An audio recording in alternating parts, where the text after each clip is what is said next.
एक मरतबा हज़रत बिलाल रज़ी अल्लाह ताला अन्हो को ख्वाब में नबी अलैहिस्सलाम की ज़ियारत नसीब हुई।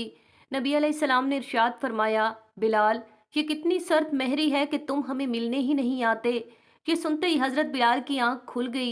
उन्होंने उसी वक्त अपनी बीवी को जगाया और कहा कि मैं बस इसी वक्त रात को ही सफ़र करना चाहता हूँ। चुनाचे अपनी ऊँटनी पर रवाना हुए। मदीना तैयबा पहुँचे तो सबसे पहले नबी अलैहिस्सलाम की खिदमत में हाजिर होकर सलाम पेश किया। उसके बाद मस्जिद नबवी में नमाज पढ़ी। दिन हुआ तो सहाबा कराम के दिल में ख्याल हुआ कि क्यों ना आज हम हज़रत बिलाल रज़ी अल्लाह ताला अन्हो की अजान सुने।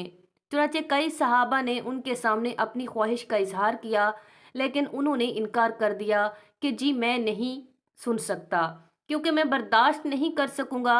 मगर उनमें से बाज़ हजरात ने हसनैन करीमैन रज़ी अल्लाह ताला अन्हो से कह दिया कि आप बिलाल रज़ी अल्लाह ताला अन्हो से फरमाइश करें। उनका अपना भी दिल चाहता था।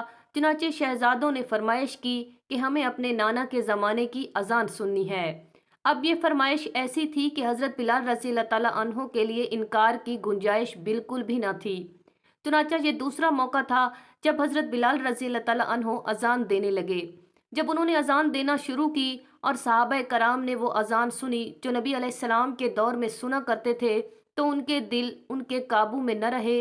हत्ता के घरों के अंदर जो मस्तूरात थीं अपने घरों से बाहर निकली और मस्जिद नबवी के बाहर हजूम लग गया।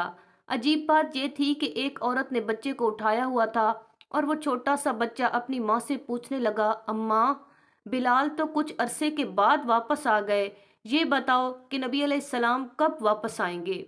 उस बात को सुनकर सहाबा कराम रज़ी अल्लाह ताला अन्हो मछली की तरह तड़प उठे। सुभान अल्लाह। नाज़रीन, मज़ीद ऐसी वीडियोस को जानने के लिए हमारे चैनल को ज़रूर सब्सक्राइब करें, वीडियो को लाइक करें और शेयर करें। शुक्रिया।